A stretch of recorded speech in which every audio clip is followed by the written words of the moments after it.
দেখা পাইছে মই ডাইৰেক্ট সেটিংত আহিছো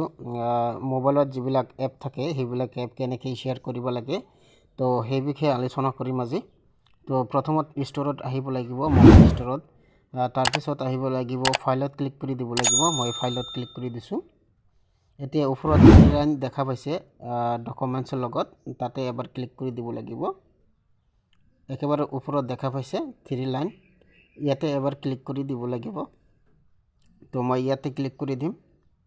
তো ইয়াতে ক্লিক কৰি দিয়াৰ পিছত তলত দেখা পাইছে ডাউনলোড অপচন ইয়াতে এবাৰ ক্লিক কৰি দিব লাগিব এই ডাউনলোড অপচনত ক্লিক কৰি দিব লাগিব ইয়াতে ক্লিক কৰি দিয়াৰ পিছত যিবিলাক এপ মোবাইলত আছে ডাউনলোড দিছে সেইবিলাক এপ আছে ইয়াৰ পৰা সিলেক্ট কৰি শেয়াৰ কৰিব পাৰিম যিকোনো এপ শেয়াৰ কৰিব পাৰিম যিকোনো সাইটত ইমেইলত ফেসবুকত হোৱাটছএপত সব জায়গাত শেয়াৰ কৰিব পাৰিম ব্লুটুথ কৰিব পাৰিম তো মই কাইনমাষ্টাৰ শেয়াৰ কৰিম তো দেখা পাইছে মই কাইনমাষ্টাৰত ক্লিক কৰি দিছো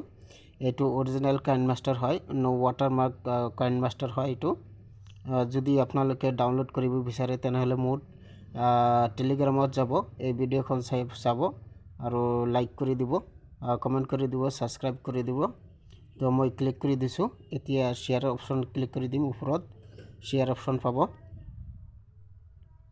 তো এই শেয়াৰ অপশনত ক্লিক কৰি দিয়াৰ পিছত দেখা পাইছে তলত অপশন আহিছে হোৱাটছআপ টেলিগ্ৰাম মেইল ব্লুটুথ যত আপুনি শেয়াৰ কৰিব বিচাৰে তাতেই কৰিব পাৰিব মই টেলিগ্ৰামত কৰি দিম মোৰ চেনেলৰ পৰা আপোনালোকে ডাউনলোড কৰি ল'ব পাৰিব মোৰ চেনেলত সিলেক্ট কৰিছো এতিয়া দেখা পাইছে মই চেনেলত সেন্ড কৰি দিছো এতিয়া ইয়াৰ পৰা আপোনালোকে যদি ডাউনলোড কৰিব বিচাৰে তেনেহলে কৰিব পাৰিব তো এইখিনি আছিল আজিৰ ভিডিও পাৰিলে সাবস্ক্ৰাইব কৰি দিব চেনেলটো লাইক কৰি দিব কমেন্ট কৰি দিব শেয়াৰ কৰি দিব ধন্যবাদ